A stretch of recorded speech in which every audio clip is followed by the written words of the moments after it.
keynote speech of Professor Michael Apple, entitled Struggling with Inequalities, COVID, Hard Realities and the Politics of Teaching.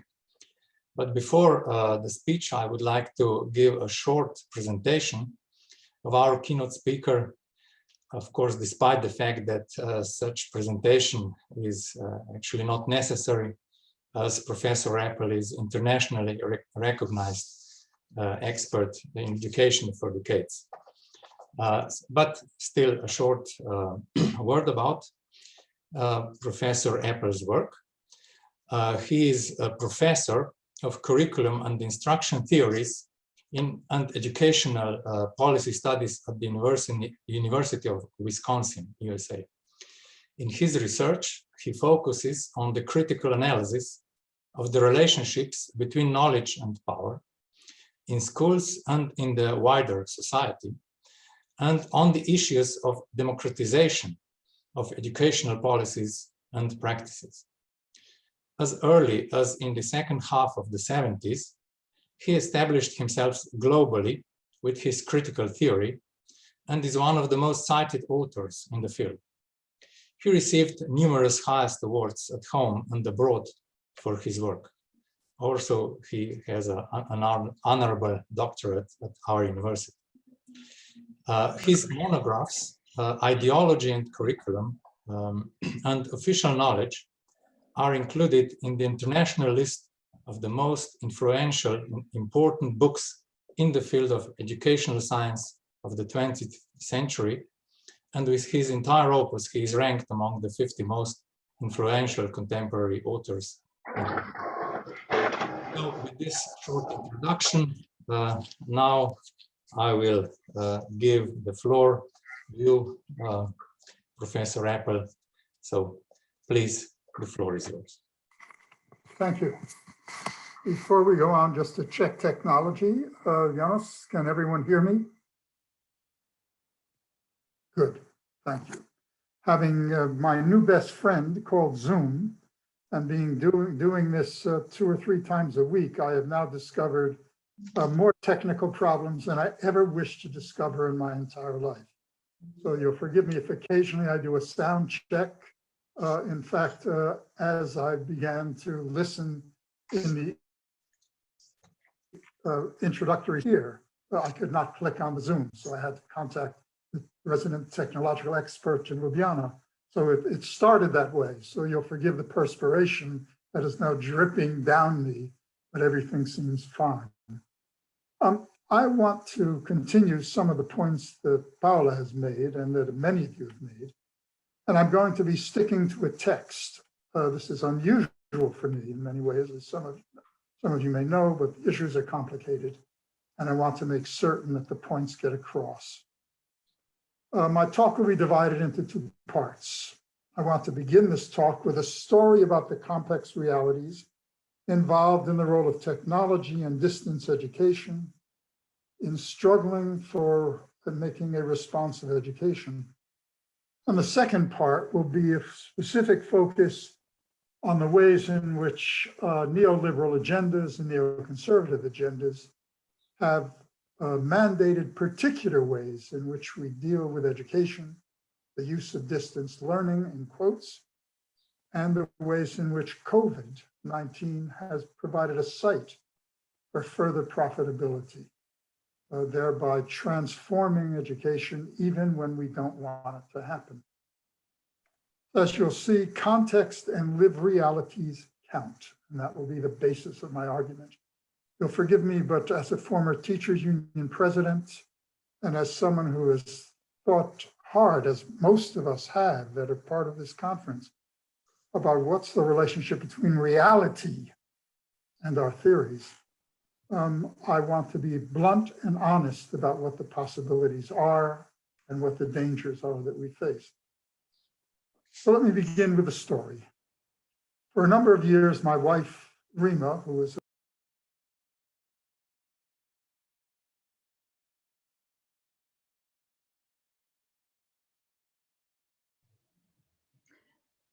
Sorry, is something wrong with the voice? Yes, Michael, you have to unmute yourself somehow. You were muted. Aha, Now it's okay. thank you. Okay, in conclusion, you'll forgive me, I have a very bad sense of humor, but for many years, as some of you know, I spent as a teacher, what we call in the United States, a substitute teacher, in the slums of the schools that I went to as a poor child in this industrial city. And every day I would call up the Ministry of Education and they would tell me what school to go to. If you go into a classroom where every day you must introduce yourself to a group of children, hello children, my name is Mr. Apple, you either develop a very, very bad sense of humor or you may as well get out of teaching. So occasionally I will be humorous, but do not misinterpret me. Things we are all talking about are deadly, and I mean deadly, serious. So let me again start. For a number of years, my wife Rima and I spent working with activists, community groups, and the Ministry of Education, critical educators, and others in one of the more progressive states in India. Its high rates of literacy were well known. The left-leaning government was expressly dedicated to improving the economic lives of the population, especially those on the bottom of the caste and class structure, and those who are identified as tribal peoples. The respect offered to different religious and cultural traditions was also seen as a model for other areas. I don't want to minimize these commitments at all, nor do I want to criticize the very evident hard work and sacrifices that went into creating and pushing forward this agenda. Indeed, these commitments and sacrifices were one of the major reasons that we had agreed to work with groups there. The Ministry of Education had been influenced by critical pedagogic theories and practices, including the powerful work of Paulo Freire, as well as some of my own work. It had also developed connections with groups engaged in movements such as People's Science and similar local critically oriented educational strategies that were building counter-hegemonic educational programs from the ground up, as well as from the top down. One of the commitments that was very visible was using technology and aspects of distance education to improve the lives of young women and girls, an initiative that was of considerable interest to Rima as well as myself, since, as I mentioned, Rima is a well-known historian of women's health. We wanted to see how this actually went on. Seeing things close up is crucial to us. We, as many of you I'm sure as well, have had too many experiences of rhetorical reforms, including supposedly quite democratic policies and practices that sound so very good when seen from afar, but the words often are very different than the realities on the ground. Our primary initiative involved giving much more access to technological skills and knowledge that served poor and marginalized students. It was thought that this emphasis would have benefits not only for poor children, but especially for poor women as well, since they were doubly marginalized, not only by class and caste, but profoundly by gender, by the patriarchal norms that were still so present in their communities, as in many communities, not just there. Communities were consulted about the new programs, even with the very real scarcity of resources in education. The ministry sacrificed and worked hard to ensure that schools in these areas were given large numbers of computers and access to distance programs. Time was set aside for their use and integration into the daily activities of the schools. Curricula were prepared that urged teachers to connect these new skills and technologies with the everyday experiences of students and their lives. It sounded ideal. Having already written in official knowledge about the worries I had about technological fixes for educational inequalities, I was prepared to be somewhat skeptical about all of this. But Rima and I had learned to trust the ministry and the activists working with them, that they were serious in their conscious attempts to interrupt the role of education in reproducing social difference. Thus, we went in with an open mind that combined solidarity with the critical and progressive commitments that had been taken seriously before, and yet, to be honest, still had questions about the curriculum and the reliance on technology and distance forms. What we saw pushed us even further toward understanding the complex contradictions that can be present in educational reform. Contradictions that refocused our attention not so much on the curriculum and pedagogy of the school, but on the material realities, the gendered specificities of real people's lives. Envision this. The sun beat down on us as we walked from the car to the school. The temperature was nearly 45 degrees, with humidity nearly as high. There was little respite from the heat inside the school, and new computers lined the walls of the classrooms. The teachers were hard at work, being very dedicated, with groups of students and individual students as well. Most of them were between the ages of 11 and 14. And while they were clearly conscious that we were there, in a short time, normal classroom routines took over. The students were soon at the computers, and at first glance, even with the oppressive heat and humidity, everything looked fine. But after a while of watching and then interacting with teachers and students, Rima and I looked at each other and recognized that we both had come to the same realization of what was happening underneath the progressive aspects that were visible. Now the story gets more substantive, the contradictions and the politics of intersecting dynamics of power in daily life. We had both nearly simultaneously come to realize the fact that almost all the students working for a long time so diligently at the computers were the boys. This was not planned. It wasn't because the teachers were sexist in the usual sense of that word. It was more complicated than that. In this school, in a poor area, there were no clean toilets for the girls. Boys faced a situation, but the boys could go behind the school building and urinate, something they regularly did. This was an act that had very different meanings and implications for the girls. To publicly urinate in an open space had very different meanings and implications.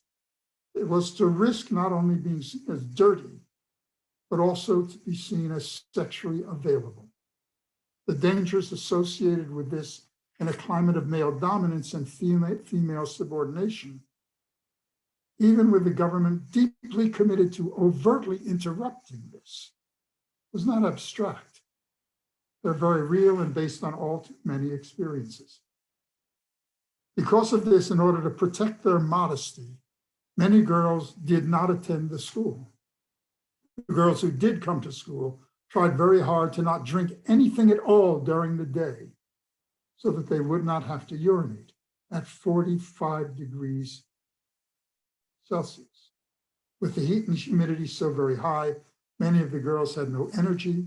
Most of them even fell asleep at their desks. None of this was planned. The ministry, in association with technological experts and activists and deeply committed educators, had prioritized the process of schooling that was meant to interrupt dominance, to provide a curriculum and a set of technical tools that would lead to more democratic outcomes, especially for poor and marginalized students. And that was overtly aimed at doing this for girls and young women. Distance education would provide the possibilities of mobility.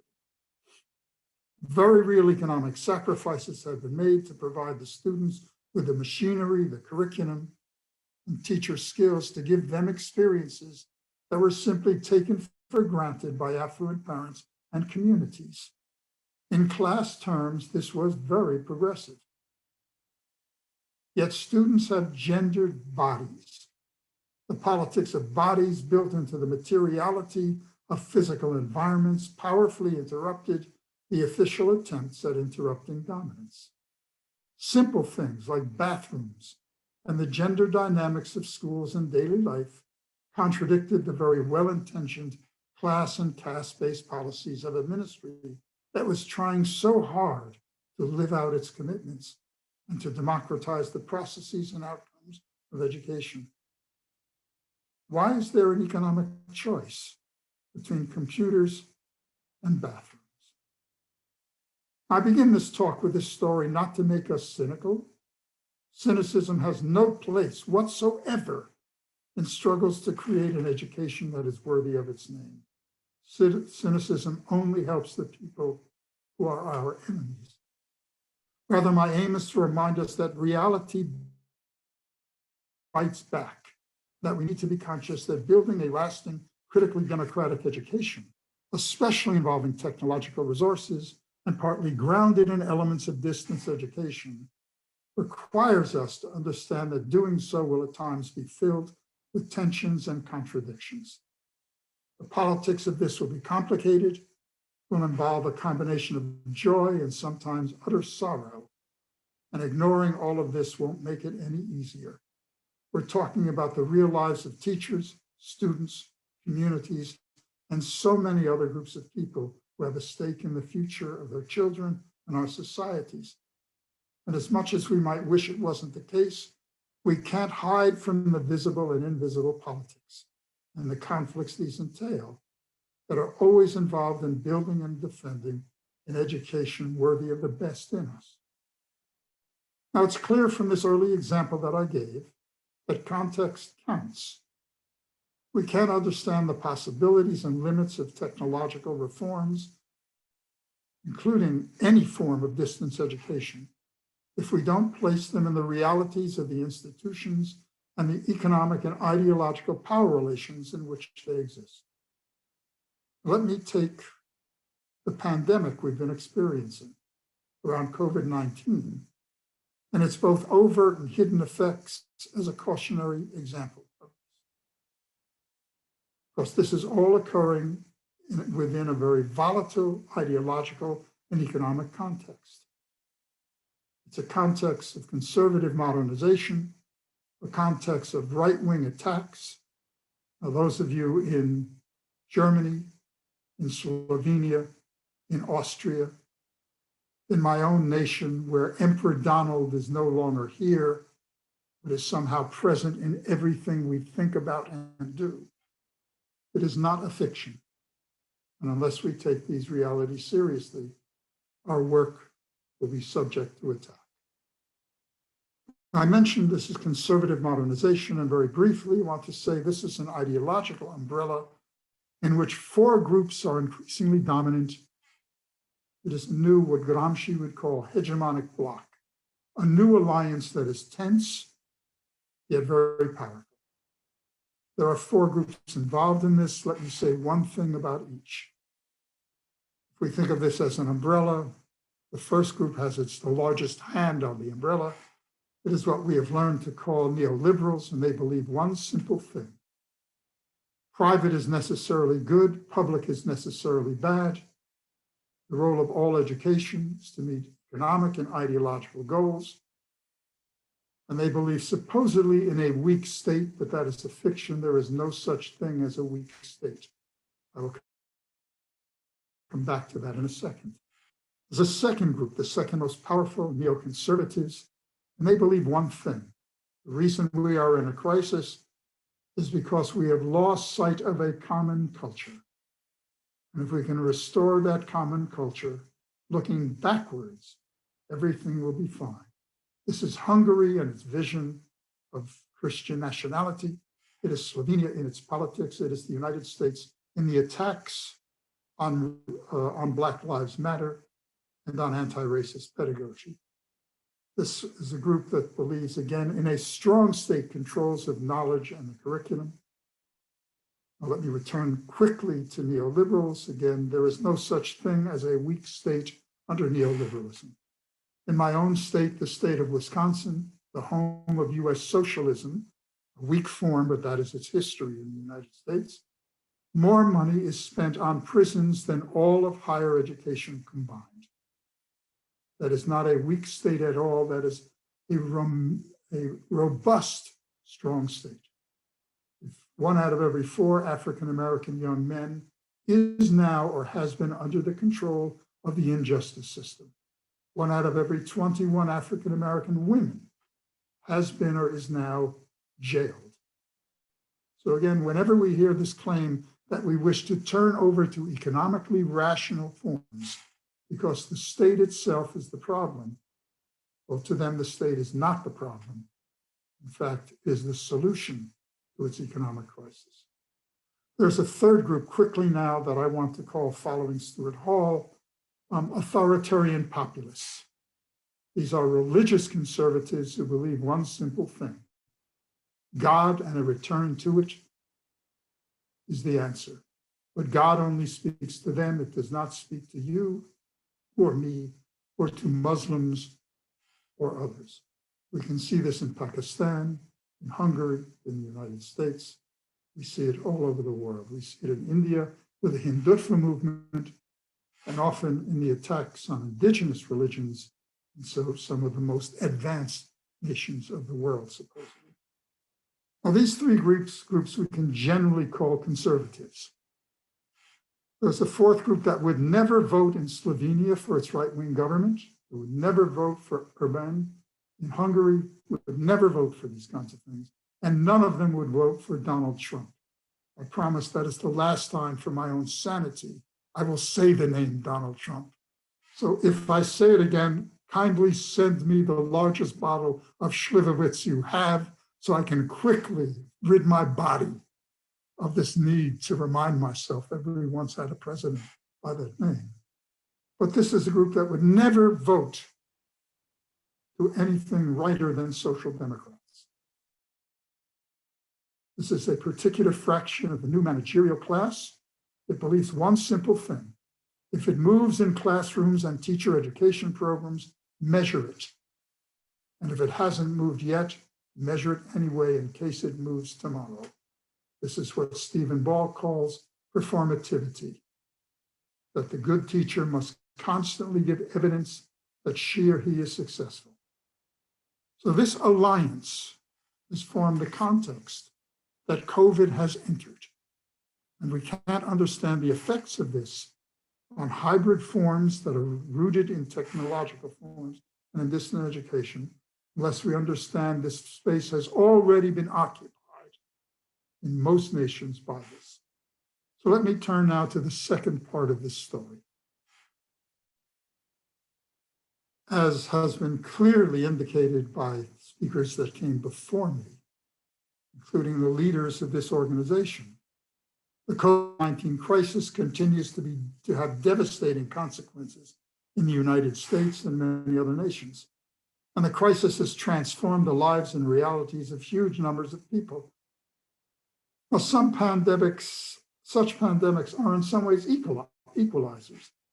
Illness and death are faced by people across the economic spectrum. But saying this allows too many people to live in an epistemological and political economic fog. We need to constantly remember that these realities are always strikingly unequal. Minoritized and poor people, immigrants, undocumented people, indigenous people, Roma, so many people are much more apt to suffer the worst experiences of the disease, not only in healthcare, but in all aspects of their lives, including education.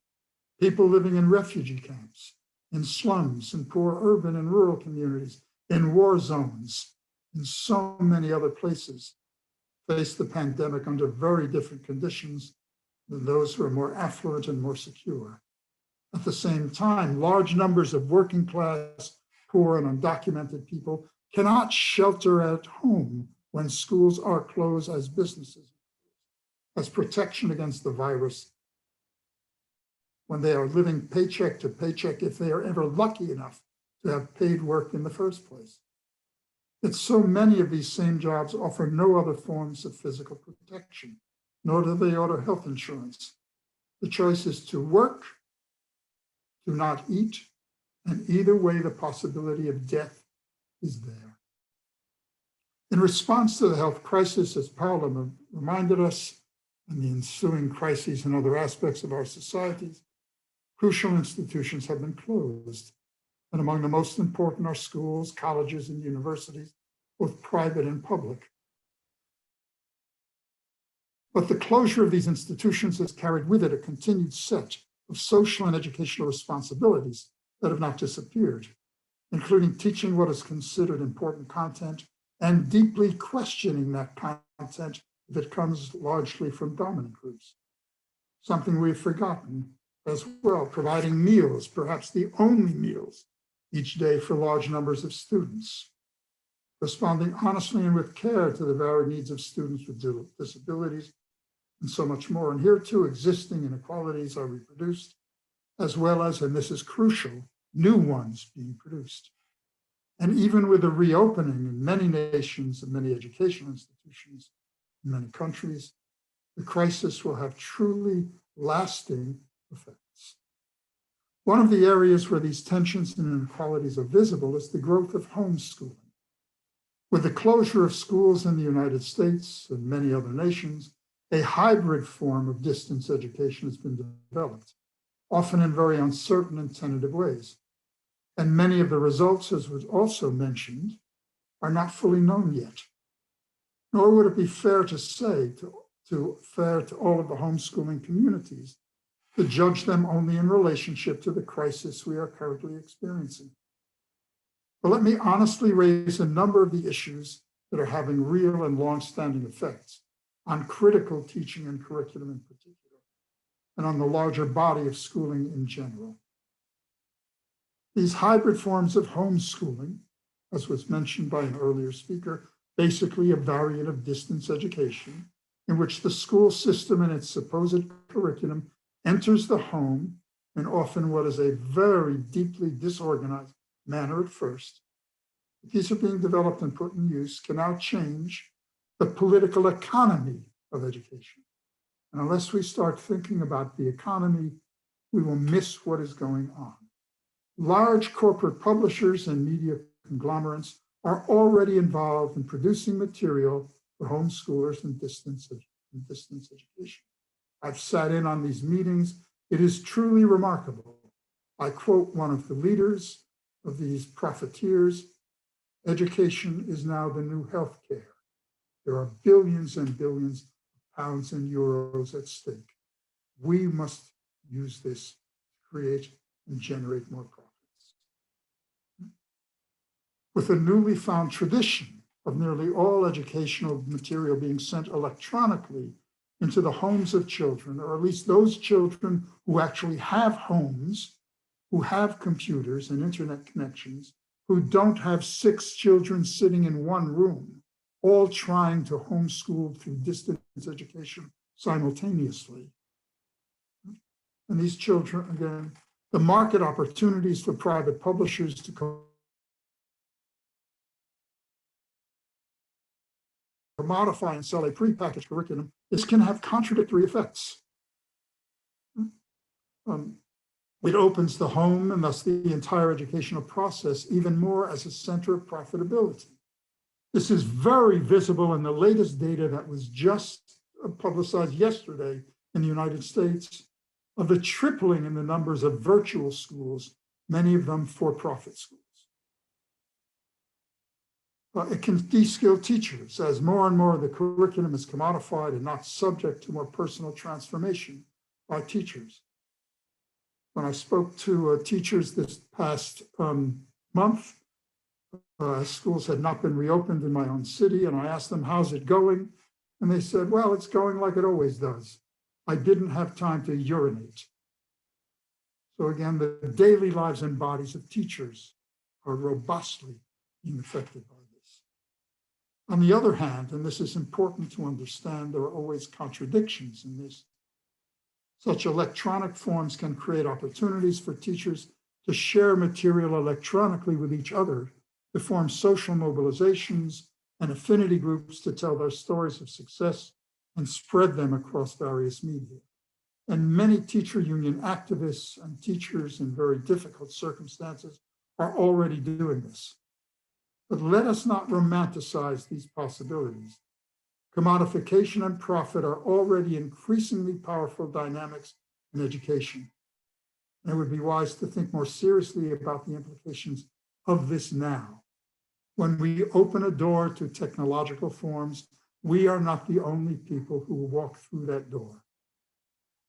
Another hidden effect, but this one more positive, is the realization on the part of very large numbers of parents and community members of the crucial roles that teachers actually play and how the intellectual and caring labor they are called upon to do deserves even more respect.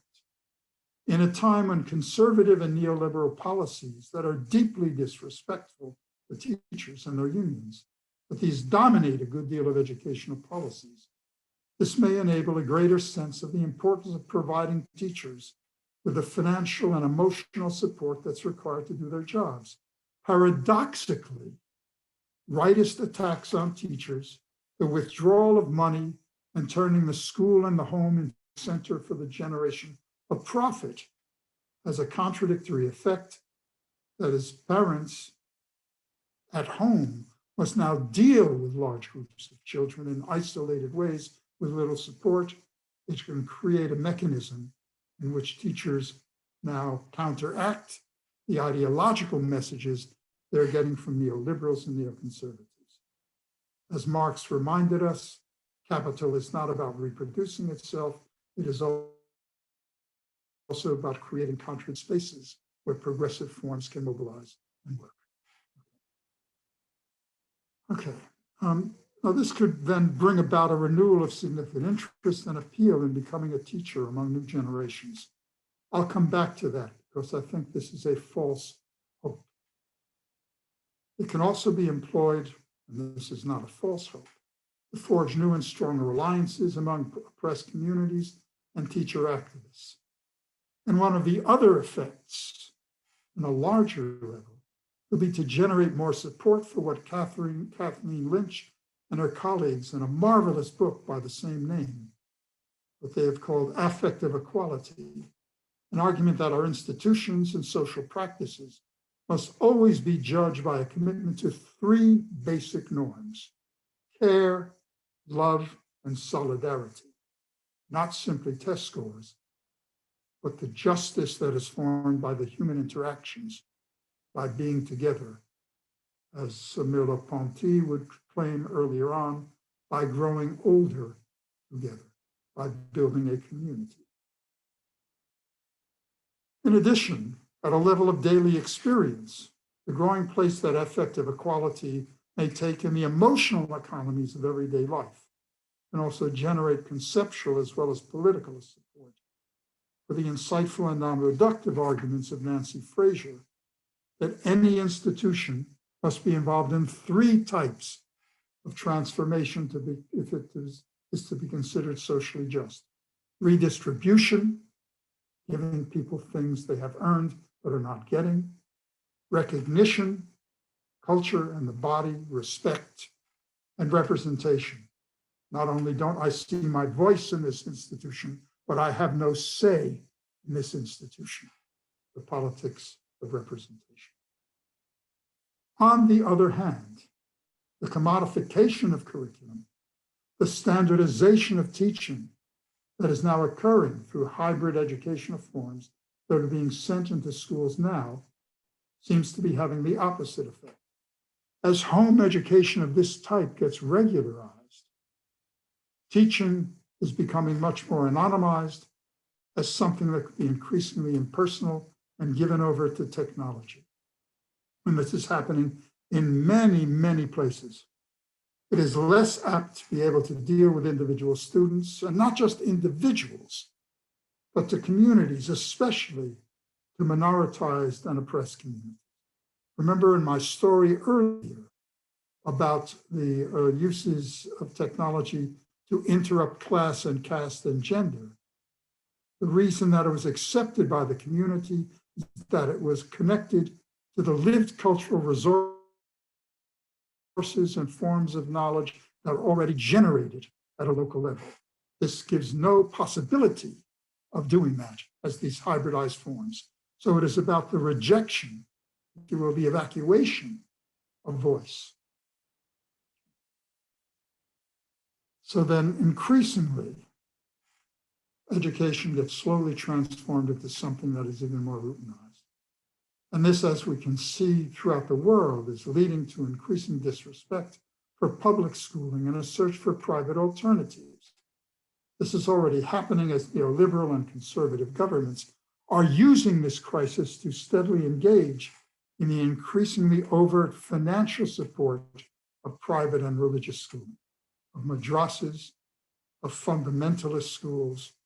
And there are also emerging proposals for state funding to support largely unregulated and unaccountable homeschooling. So in the United States right now, the government is saying, for those people who are pulling their children out of public and religious schools, we should pay for their purchasing of homeschool curricula from conservative publishers. Now that takes, if you want to see the implications for teacher education, they are both profound and invisible.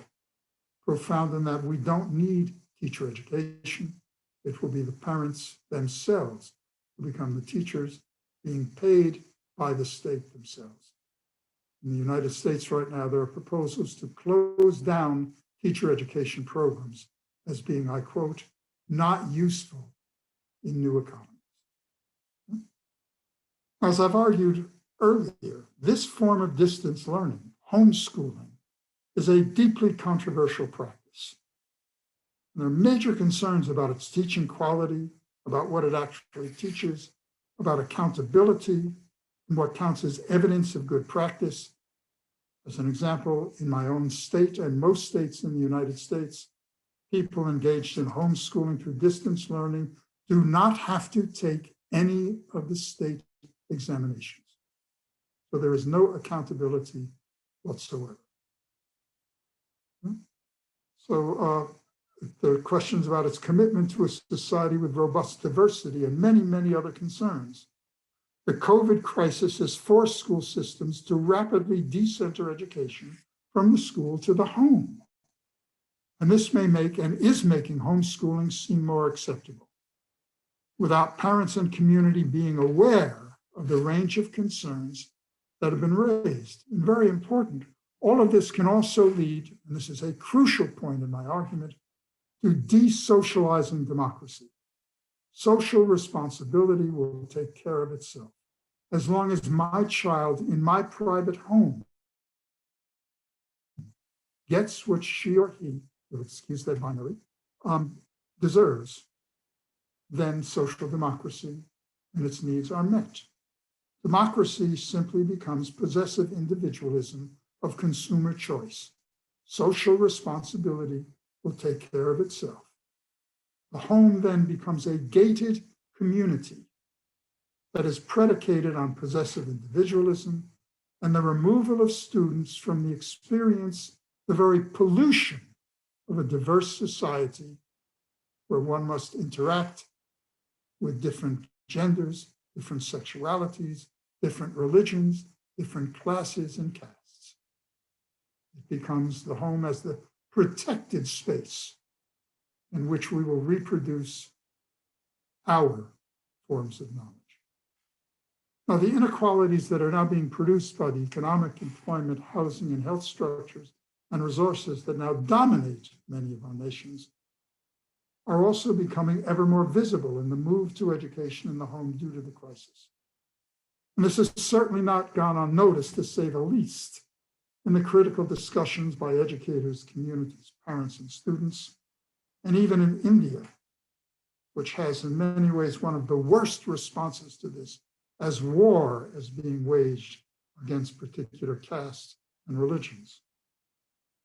It is now a site in which mobilizations against this are occurring.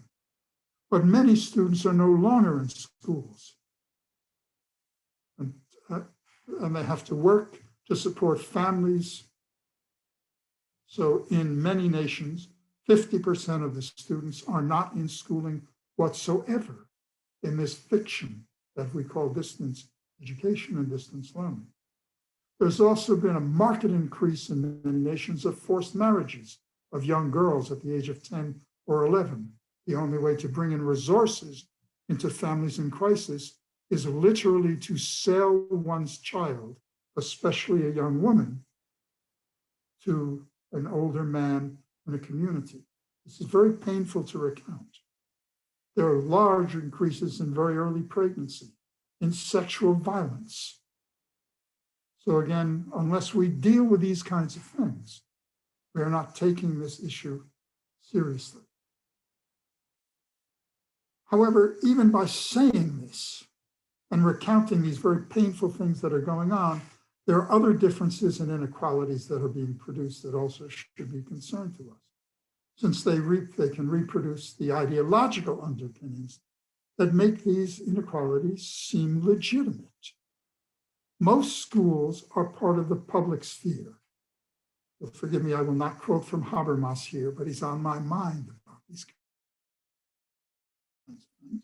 The task is not only to teach and challenge official content and its goals and values, but to embody the norms of a larger social community that more than rhetorically is respectful of diversity, is based on a vision of fully critical and participatory citizenship, that interrupts gender, class, and race inequalities.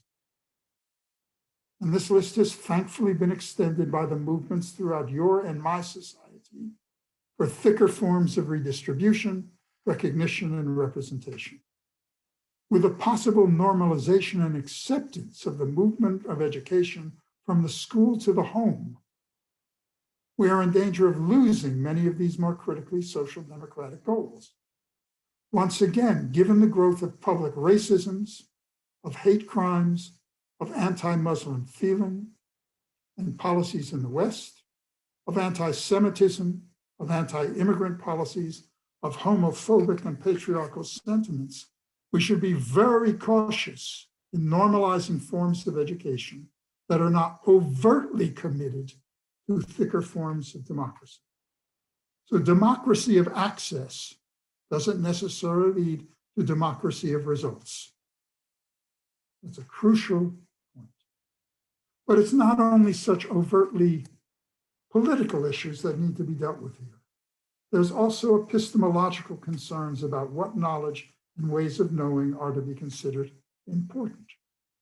We already know in many, many nations with national examinations that are high stakes, that in many schools attended by poor and minoritized children, the emphasis on test preparation squeezes out those subjects that are not easily tested and are not seen as economically important.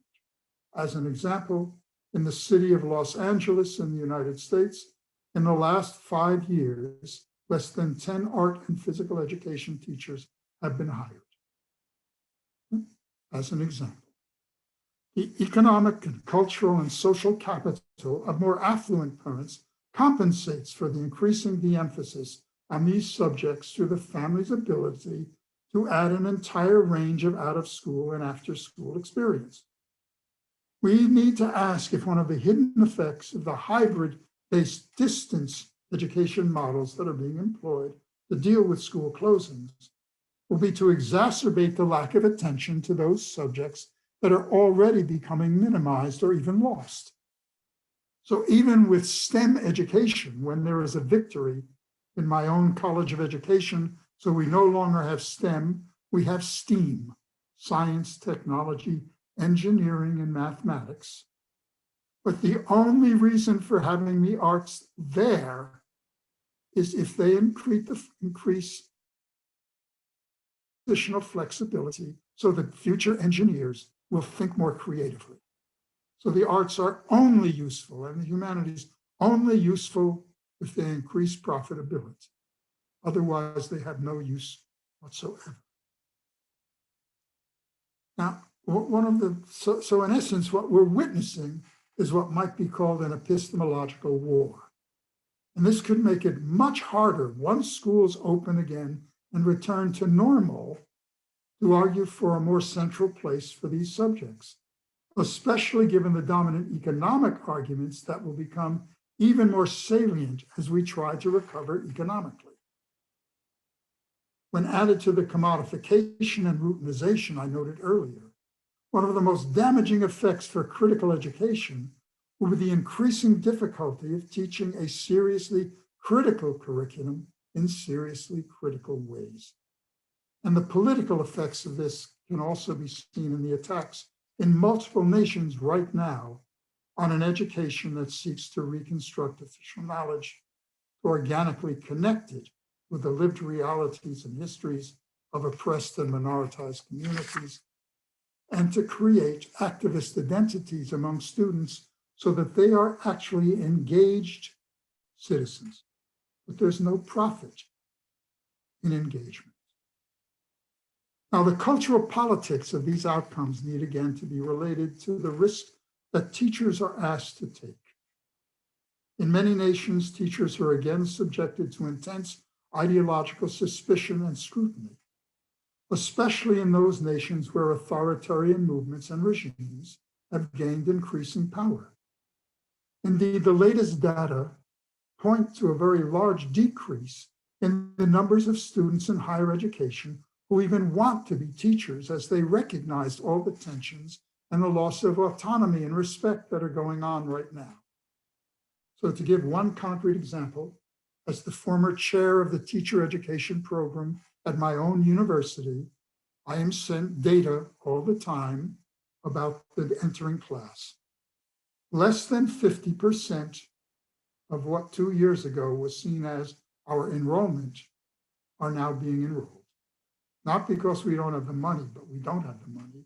It's that the students themselves are making the choice not to become teachers.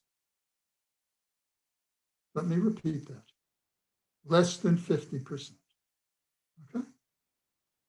This will fit the agenda of neoliberals who are already wishing to attack colleges of education. I wish I didn't have to say this publicly, but this is where we want to be serious empiricists. What do the data show? Okay. So, let me give an example of this. As I present this, faux populism combined with authoritarianism is ascendant in one of the homes of critical education in Brazil. And the same is true in many nations represented at this conference. The current ultra-conservative Brazilian government has even attempted to take away all of the honors that were bestowed on Paulo Freire in Brazil. He and his legacy are rightly seen as dangerous to authoritarian control and to dominant ideologies in social relations. These attacks are part of a larger agenda. The rightist government, a combination of neoliberals, neoconservatives, and religious conservatives, is engaging in murderous policies in poor communities and favelas. The Amazon is being deforested and destroyed in a quest for profit. Indigenous people are losing their land and are often losing their lives. Impoverishment and inequalities are growing. A past of military dictatorship and torture is romanticized. Racist and homophobic agendas are naturalized. And in education, a new national law is being proposed called Schools Without Party that seeks to prohibit teachers from teaching anything that goes outside of the national curriculum and the national test.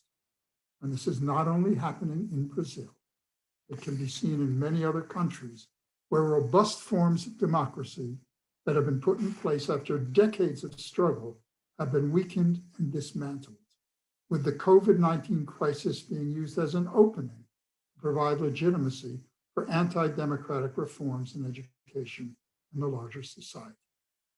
So Christian fundamentalists, for example, in many nations have said that COVID is God's revenge on governments that have given rights to gay people.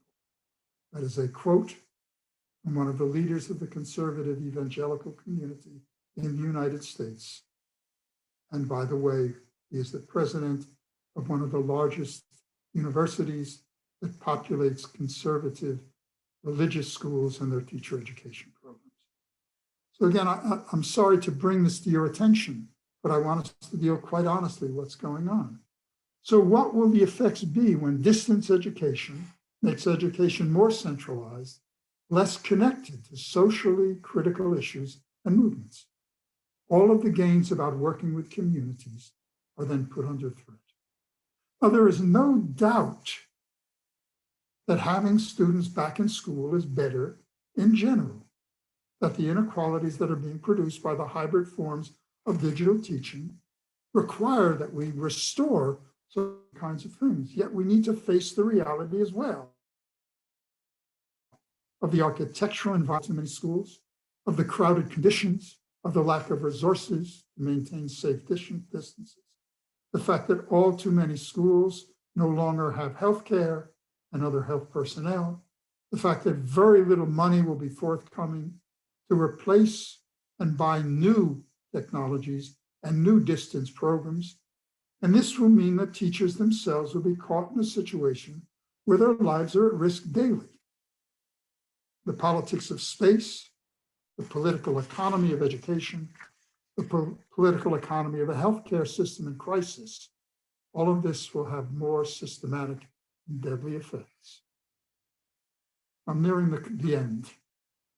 This returns us to the politics of community in a more organized and robust way.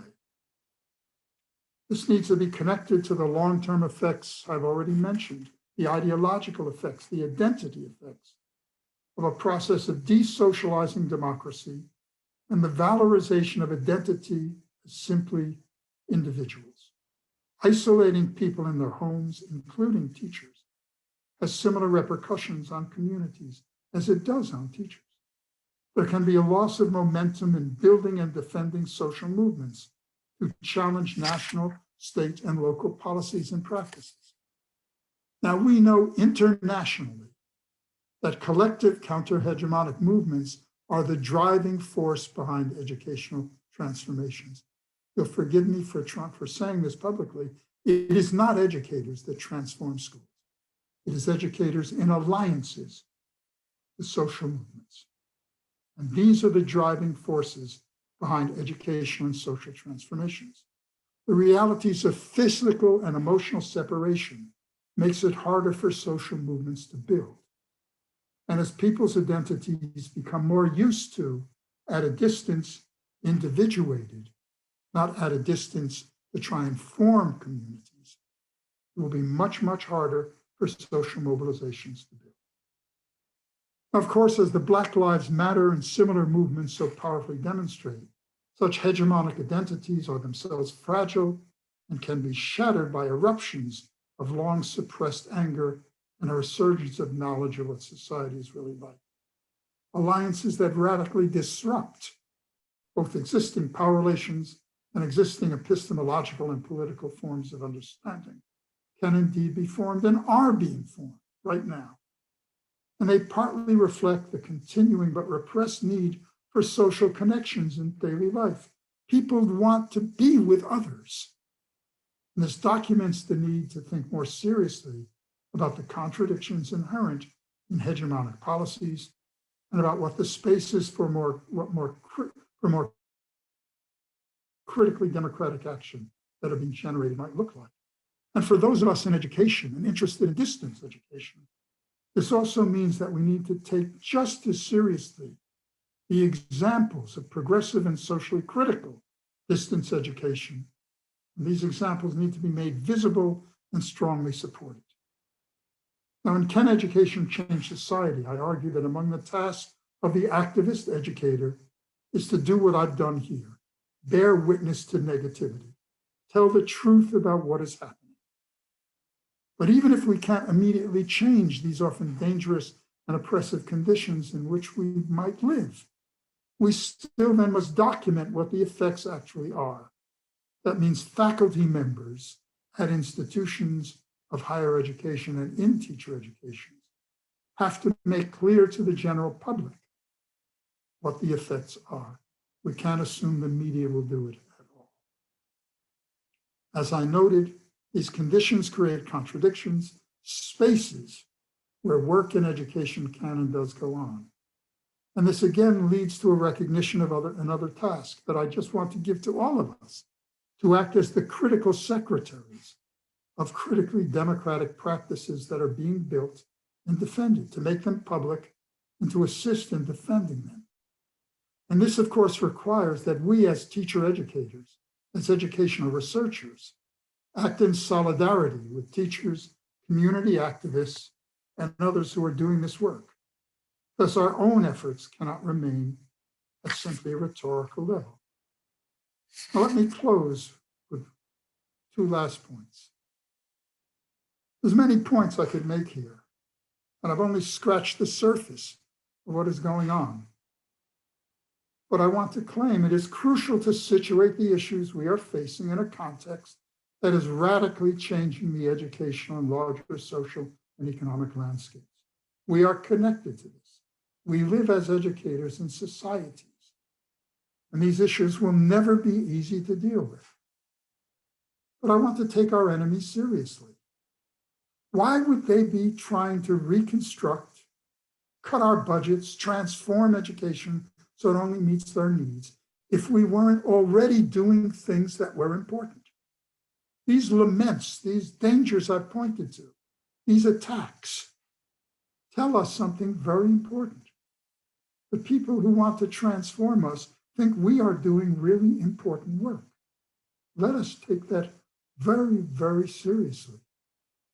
Right? As many people in so many other nations have recognized, keeping democratic education and critical education alive is risky, as is the commitment to having a democratic distance education and to fight back against its uses of relations of power.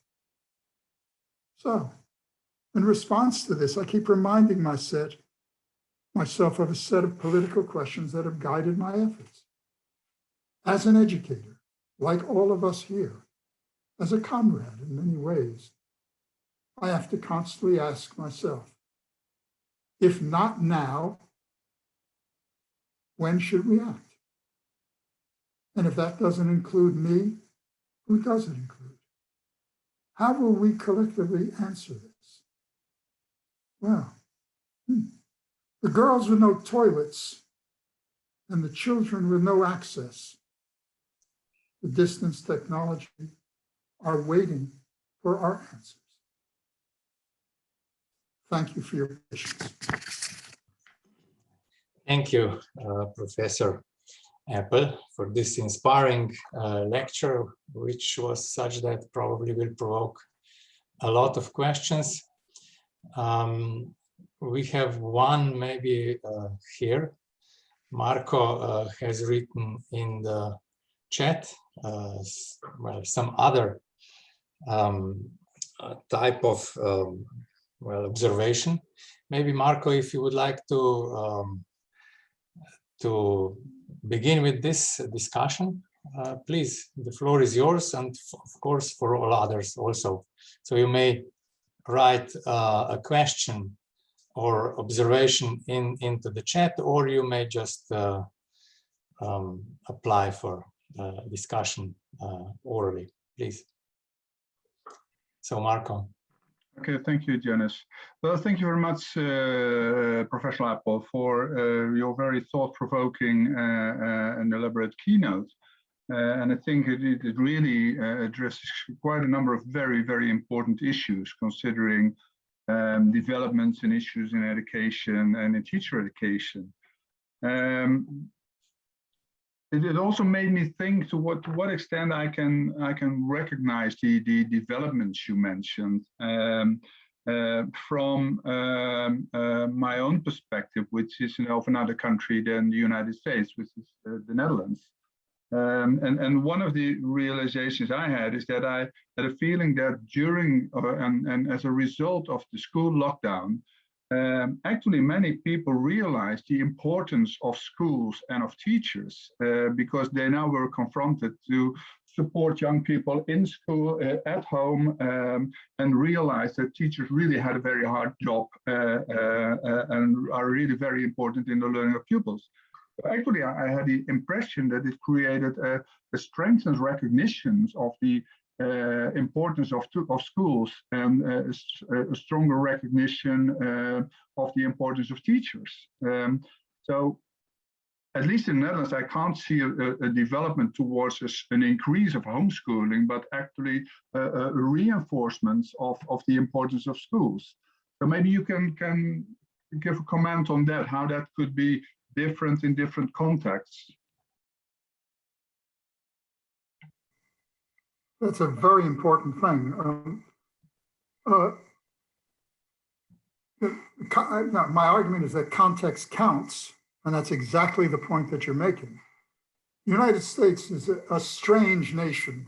I could leave it at that. But because of the rapid growth of religious fundamentalism, where about 30% of people self-identify as conservative evangelicals, there has been a rapid growth in homeschooling. And one of the reasons for that is not simply about COVID or the idea of homeschooling. We can trace that out when the Supreme Court in the United States ruled that we could no longer be an apartheid nation, that Black children and white children could not be kept apart in the schools of the South in the United States, since it was against the law for Black teachers to teach white children. And so we had mandatory segregation. When the courts ruled against segregated schools, large numbers of white conservative parents then formed their own academies or schooled their children at home. So the United States is a nation based on enslavement. We would have no economy were it not for that. So we bear the scars of that. Interestingly enough, as you undoubtedly know, in the Netherlands right now, there is a new exhibit, a public exhibit that points to the Dutch work in providing a good deal of the economy that surrounded enslavement. So while it did not affect your schools in terms of homeschooling, in fact, the lack of an honest history in many nations, in most nations that were involved in enslavement and its economic genesis, are now having to come to grips with some of the effects of that. So the effect is in schooling in the Netherlands and elsewhere, but not around homeschooling. It's interesting, another point that you make about the respect that is given to schools. The right in many nations now is using that respect of teachers in interesting ways about the importance of teachers. So right now, for instance, in a number of nations, teachers who are refusing to go back to school because many of the students have been infected. The argument is that teachers are so important to our children that they must not mobilize, and no matter what the dangers to their bodies of infection, they must be present in schools. So the right has taken that and recontextualized it in many ways to use as an attack on teachers. Teachers are so important to students that their unions must be fought against and de-unionized so that teachers can go back to the classroom. So again, you're raising very interesting issues, it seems to me, so thank you. Yes, Marco, you want to refer to this, or you are satisfied with this discussion? There is not an issue, but maybe first leave the floor to others. Yes, okay. Well, I would like to give the floor to Melinda Dooley, who went into another direction, maybe with her comment. Please, Melinda, could you? Well, thank you very much, and thank you for this inspiring talk. I'm not sure I didn't mean to imply that I'm going in the opposite direction, because I completely subscribe to everything that's been said. But at the same time, sometimes I just wonder how we can avoid being the counter argument that we're being igual dictatorial if we say, no, you can't teach creationism instead of science, for example. So I think this is, when we talk about how autocratic decisions are being made about what can be taught and what can be taught, we also need to be aware that this can come back at us. And I wonder if you've thought about how we can respond to that. If we say, no, this is what needs to be taught, rather than, for example, creationism, which is a big deal in the US. I'm not sure if I explained myself. Oh, yes, you did. Okay.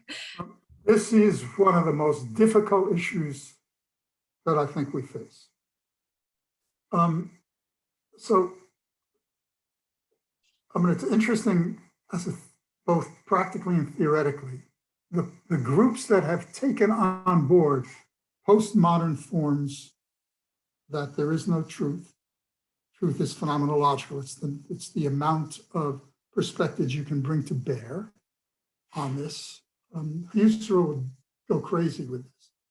The groups that have used the postmodern argument the most are the right, and especially the religious right. That the very definition of rationality is God-given, and the closer you are to biblical or Quranic understandings, the closer to the truth, closer to truth you are. Now, as a political activist, I'm faced with this constantly. So as an example, in Turkey and elsewhere, I work with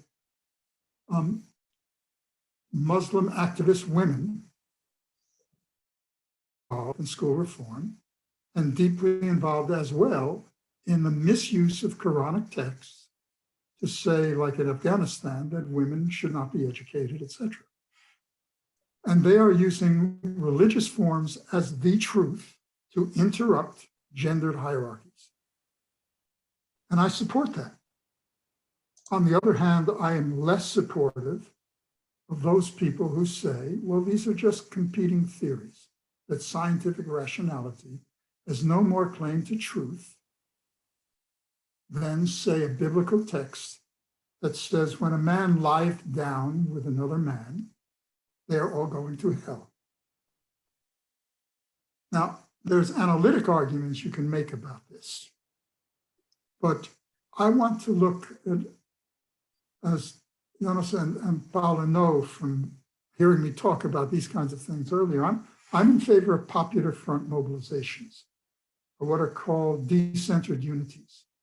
Rather than look at the things that divide us, I want to look at the things that bring us together to interrupt the larger issue, and to then continue conversations about, well, our biblical truths have the same status around disease as scientific truths. So let me give one concrete example of this. So in Wisconsin, as well as in the United States in general, 43% of all public and private schools had something, a for-profit television channel called Channel 1. It had 12 minutes of news brought to you by very conservative news, or what we call Fox News in the United States, and 2 minutes of mandatory commercials that the students had to watch for Reebok, Nike, Pizza Hut, etc. Okay? But not McDonald's. McDonald's says we will not make profit off of children, which I find very, very funny. Now, we wanted that out of schools. Basically, there was selling children as a mandatory captive audience to commercials. We formed an alliance with those people who believe that the Bible was the truth, and that science and evolution must be taught only as a theory. And they believe that God had created children in quotes, his image. I don't necessarily believe that. That is the text I find religious forms are not those. But they and the group of activists that I am with formed an alliance to get Channel 1 out of schools. So in 26 school districts in this state, they no longer had Channel 1. So we held in abeyance. We stopped the debate over what separates us for a larger issue of interrupting neoliberal agendas. They then began to trust us on other things. So we now have a robust conversation about biblical texts. And we jointly now are working on having evangelical Christians who are also ministers, but who say that the Bible does not say that we should mistrust science, that evolution fits dramatically within the evolutionary tale. You don't have to believe in seventh day, because the days may be biblical days. They may be 1 billion years for each day. So we are now looking in ways to try and not necessarily that we will all agree. I may not believe in the Christian Bible quite as powerfully as they do. But I want, again, to try and think tactically about what are the things we can do together so these things don't allow neoliberal and neoconservative agendas to dominate. forgive me for going on about this, but it's a very, very important and crucial question, not just about theoretical forms, but about what do political and educational activists now do? Do we just say, the hell with you, literally, as they say, well, Michael, you're going to hell also, so we'll see you there. Forgive the bad humor. Anyway, very provocative and thoughtful question. Thank you very much. I appreciate your answer.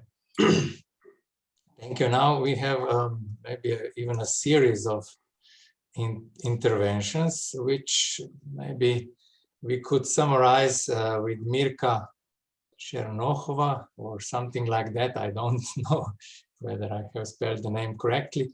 But Mirka, if you could just jump into our discussion and say to all of us what you have written in the chat, please, if you will. Otherwise, I could. Hello. Yes. Good afternoon. Yeah, I only wanted to tell that before COVID, we were criticized very much what we do in teacher education in schools, and teachers were not accepted as were very criticized what they do, how they teach, etc., etc. But in the Czech Republic, the situation wasn't easy because schools were closed for more than 8 months. So children were educated from home online without any social contacts 8 months. You can imagine, for example, in primary education or in all levels that it is not very ideal if children are only communicated online, and we don't know how this will be solved in future, and it has a great impact or bad impact. We see bigger differences and gaps between not only knowledge but in learning development of children, because as you know, we have big differences between schools. In fact, schools differ in quality, and it has impact also in learning outcomes and results in school. So the COVID contributed to the biggest gaps between children. So, but in fact now parents consider that teacher profession is very, very important, and I hope it will be good for future. Thank you. Let me just make a comment if I can about that. This is truly international. That is, this has the effects of this we are just beginning to understand in terms of national and governmental achievement tests, in terms of things like wanting to, dispositional things such as wanting to read, being able to actually see knowledge as a collective enterprise, that is where you're working with other students on a problem. Feelings of self-worth and identity, that is, these kinds of things are not just in the usual sense cognitive, they're also about powerful identities of students and young children in particular, not seeing themselves as learners. That is intergenerational, and that can be profound. And the worst effects are being seen in working class and poor communities, and especially in minoritized communities. So that in many nations, it will have major effects on first-generation immigrant communities, certainly on Roma populations and indigenous populations. My worry is that we don't even know what questions yet to ask about these kinds of things. And the money, I think, will not be available to do the research that will be required on this. And again, I have immense amount of respect for the teachers who now must deal with this. So we are now saying to the schools, open, come in. but perhaps even only 2/3 of the children will be back. We now have emerging robust evidence that many students who are 13 or 14 years old who are going on to secondary school have dropped out. For a year, they have not taken any classes, and to support their families, they are working, but there is no mobility in these jobs. And as these jobs are lost or become even more exploitative, this is their life. So we will need not just to talk about what's going on in schools with teachers and kids, but what are the effects now of not having school on identifiable groups of people. So again, thank you for, I think, again, a comment that reminds, I would hope, all of us about what's at stake here. Well, yes, it seems that maybe there is a difference. I'm not sure whether it is, but a difference, let's say, in the cultures and societies in this part of the world, in Europe and well, around, and maybe United States. I don't know whether this is true, but we have some other comments in this direction that actually after, which was mentioned, after many months of closed schools, actually now the society knows that we need teachers. But on the other hand, you said that in United States, the perception is somewhat different. So would you say that this is in generally true, or are just our subjective perceptions? I think there are more right-wing attacks on teachers in the United States than in some other nations. And I don't want to homogenize this at all. But again, United States has been historically less pro-union, less than most. It is historically the least unionized industrial nation in the world. So right now, less than 10% of paid workers are in unions. Most of them are in the public sector. So we can only pretend to be social democratic. So things that other nations in both Eastern and Western Europe take for granted, we have either never had or are losing. So often, the attacks on teacher unions, the attacks on teachers, I think are more robust and more visible in the United States than they might be in the Netherlands or in Sweden or Norway. However, even in the Netherlands, that is happening much more than before. But I want to be taught about if I am overstating these kinds of things. When I spoke to Janis, he said, try and, he suggested that I speak as much about the United States as others. But as some of you know, I've worked in a large number of nations. And unfortunately, there's a limit to what I can say in a short period of time. Yeah. Anyway, but. Okay, thank you. Marco, you wanted to add something or ask? Yes, I think your contribution is really thought-provoking, and it really makes me think about what's happening, how to address and how to understand things. And as I said, that I think, and that it's also commented by others in the chat, that due to the school lockdown, that people have seen, okay, we do need schools, we do need teachers, but at the same time, the thing you mentioned is that during the lockdown, there is an unequal, it has been an unequal impact on different types of pupils, with the people in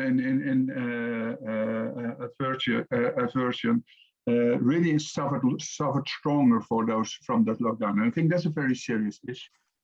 And that's something we really need to address.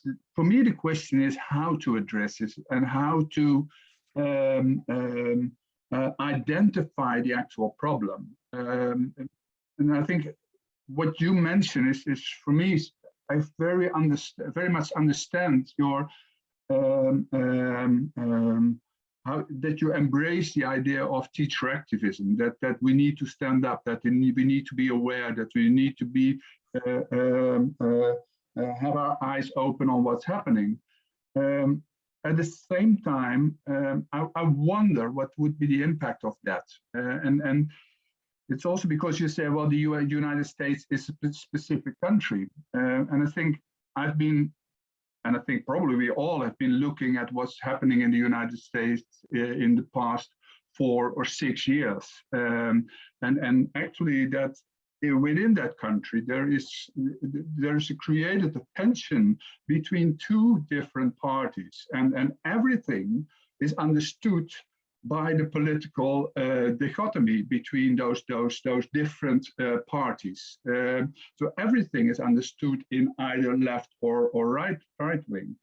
And for me, the question is, if you talk about teacher activism, to what extent you also pull teachers and schools in that whole controversy between left wing or right wing. And for me, the question comes up to what extent it is a political problem which is put from above, where teachers and schools are the victims, or to what extent teachers and schools also have a role in it to see, okay, what did we miss in the past? What did we fail to do? And for me, the key question is, to what extent do schools and teachers commit to their local community and the people who are there and the parents who live there, instead of going into a political dichotomy of left and right. So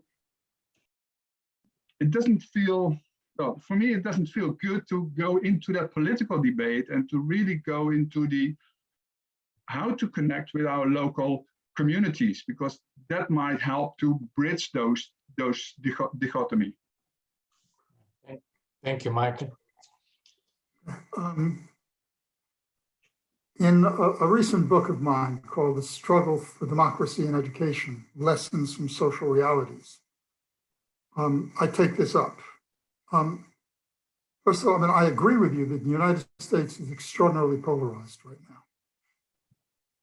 But there are ways in which teachers and communities have worked together to show that this dichotomy need not be reproduced.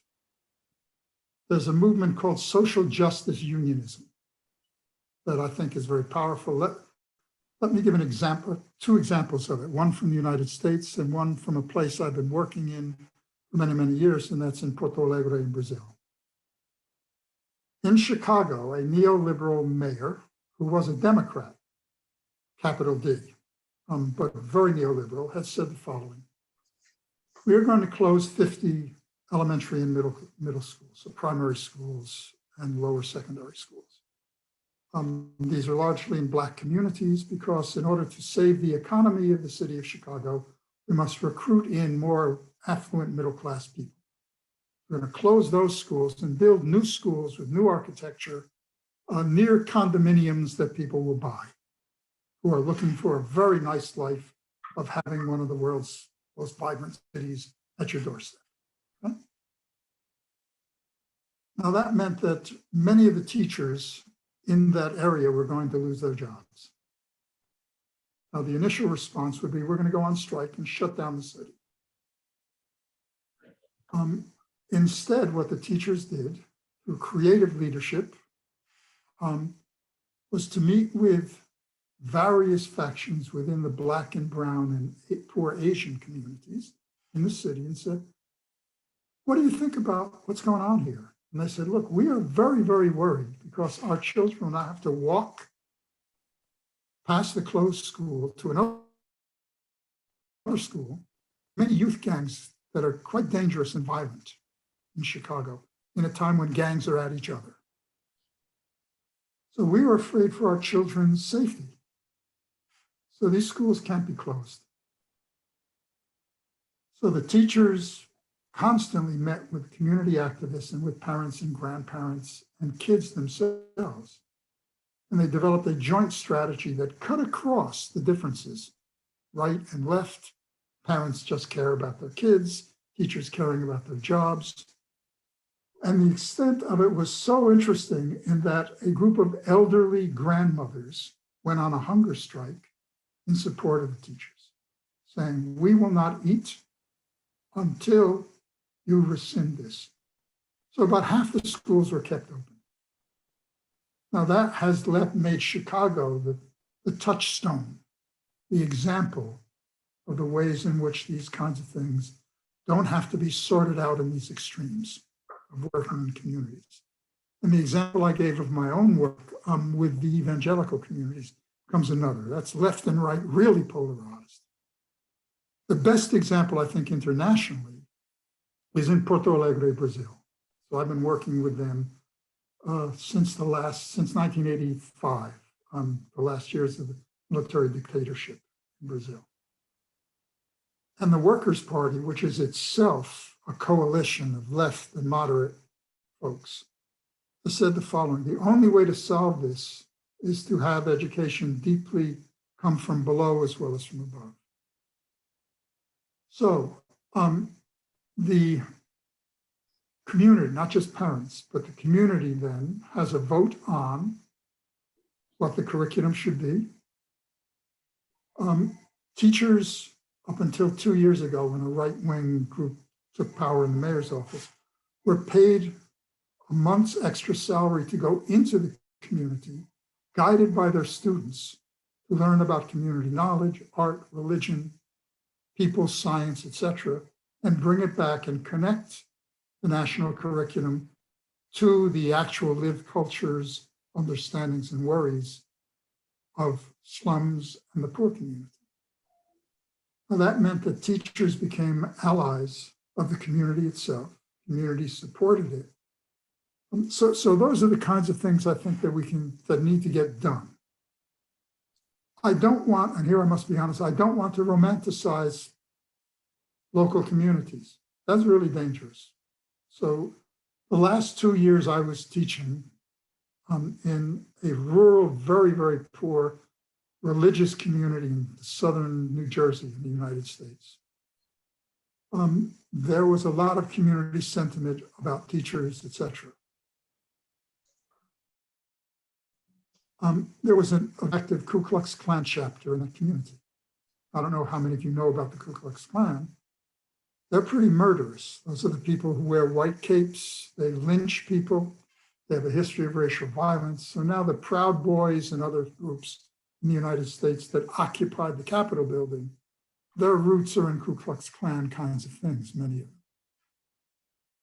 Now, if we left it to the local level,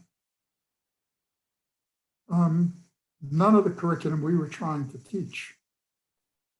So the state curriculum, for instance, was community study for the 6th grade that I was teaching. So we went to the state archives and found out that there was an informal law that no Black people could move and live in that community. And in that community, there had been 7 lynchings, that is, hanging Black people from trees in the history of that community. So we put this in as the kids having to study their community. And the attempt was to fire all of the 6th grade teachers.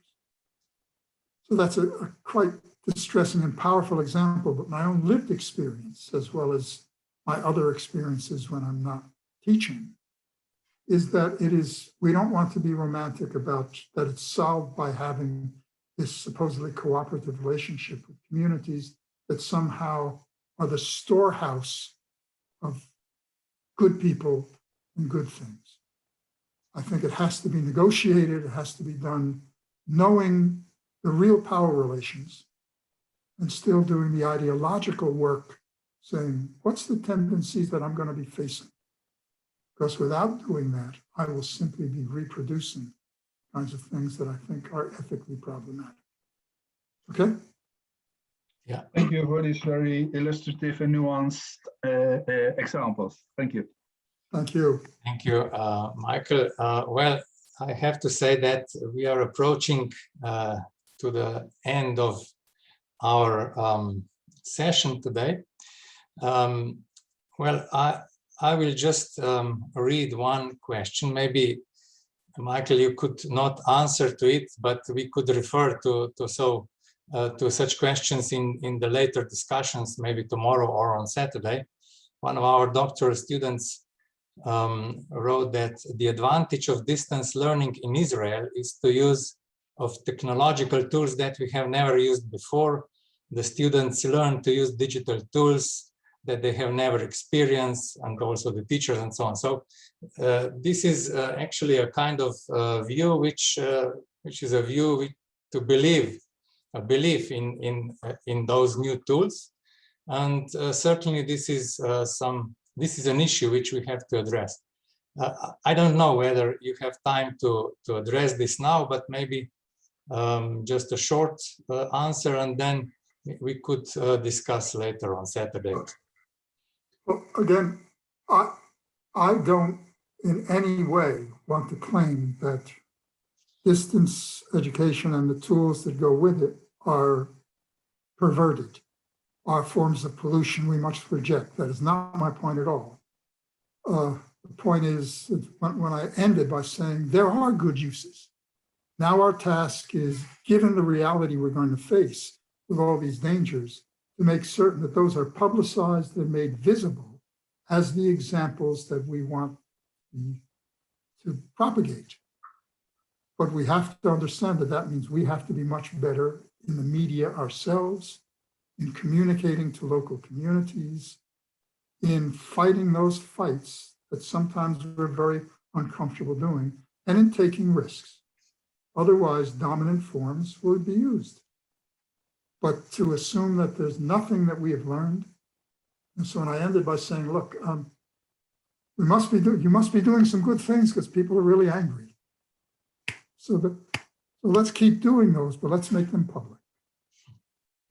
No. Thank you for the questions. I will try and come back and forth. I will be with you on Saturday again, and I will try to come in occasionally. So I hope you have a good conference, and I will be back on Saturday, definitely. Yes, thank you, Professor Apple. Thank you very much for first inspiring lecture and now the discussion, and also to all other participants who joined the discussion actively or not so actively. I believe that this was a very good start of this and provoking start of this conference, which will, of course, continue tomorrow morning at 9 o'clock in separate sessions, to which you are all invited as you choose particular sessions. Thank you all.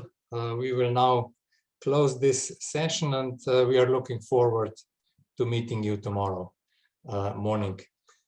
A good evening for now, and thanks again, Mike, for this intervention. Bye.